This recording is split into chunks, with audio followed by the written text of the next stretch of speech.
औज़ुबिल्लाहिमिनश्शैतानिर्रजीम बिस्मिल्लाहिर्रहमानिर्रहीम अस्सलाम वालेकुम।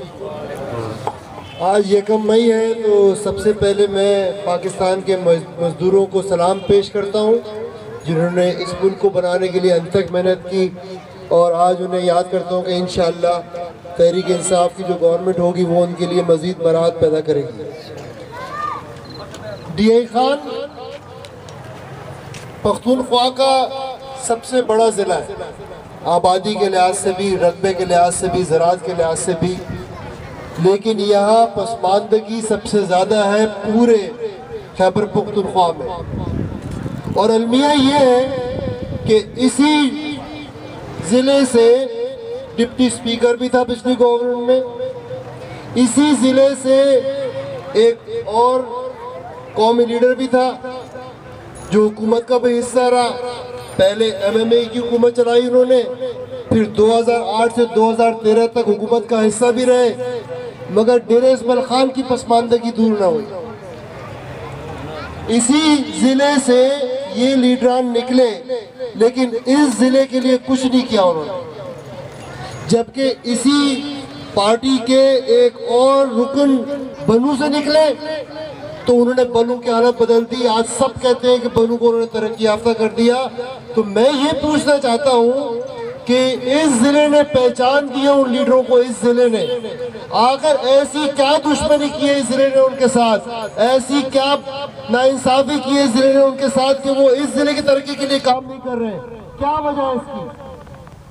ये सवाल आपको पूछना चाहिए अपने आप से, ताकि जब वो आपके सामने आए तो आप उनसे पूछें कि हमने ऐसी क्या खता की है, ऐसा क्या जुर्म किया है कि हम आपको असेंबलियों में पहुंचाते हैं, हम आपको ऐवानों में पहुंचाते हैं, आपको कौमी लीडर बनाते हैं, लेकिन आप अपने ज़िले के लिए कुछ नहीं करते? ऐसी क्या वजह है?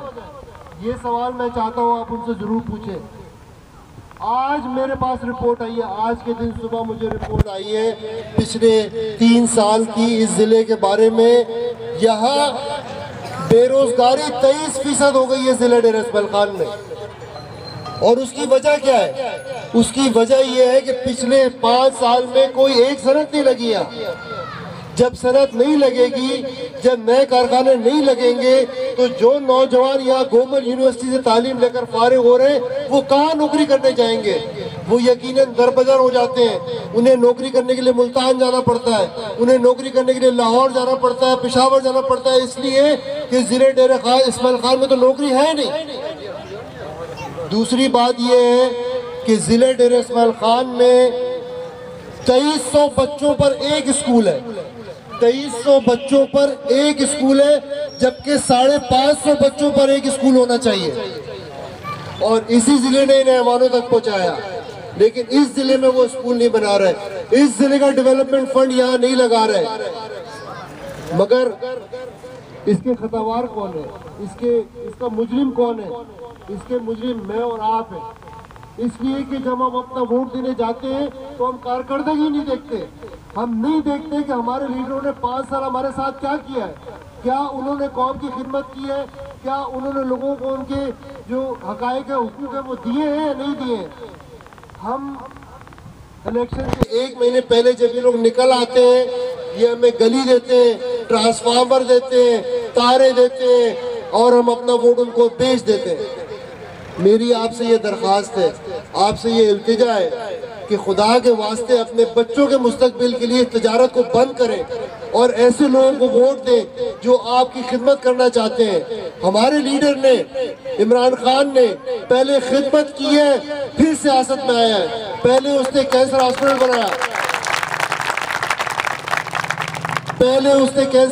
बनाया, जो दुनिया के बेहतरीन अस्पतालों में शुमार होता है।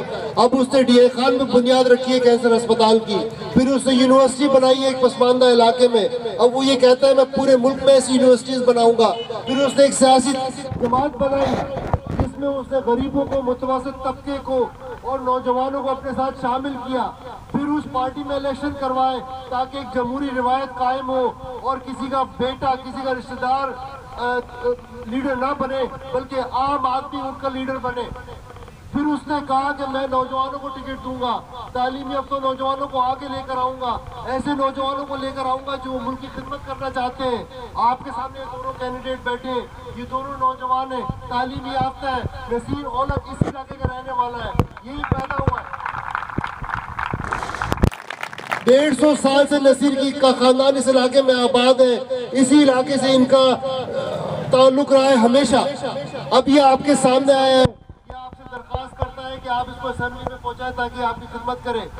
तो 11 मई को आपका इम्तिहान है, 11 मई को ये आपकी जिम्मेदारी है कि आप अपने मुकामी लीडरों को, जो आपके इलाके के रहने वाले हैं, जो आपके इलाके से ताल्लुक रखते हैं, जो तहरीक इंसाफ का हिस्सा है, बल्ले पर मोहर लगाकर इनको असेंबली में पहुंचाएं ताकि ये आपकी खिदमत कर सके।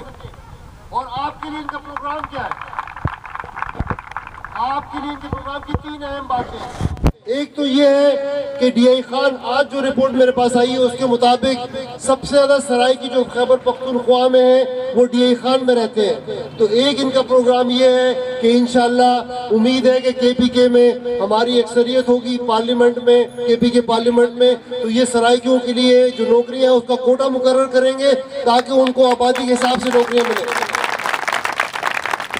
दूसरी बात यह है कि इनका जो डेवलपमेंट फंड है ये बड़े प्रोजेक्ट पर लगाने के बजाय आपके गांव को देंगे ताकि खुद आप अपने लिए रोडें बनाएं, नालियां बनाएं, ट्रांसफार्मर लगाएं। तीसरी चीज ये है कि चूंकि ज्यादातर लोग यहाँ ज़राअत से ताल्लुक रखते हैं तो किसानों को 6 महीने के लिए 50,000 तक कर्जा दिया जाए ताकि वो अपनी खाद और बीज खरीद सके।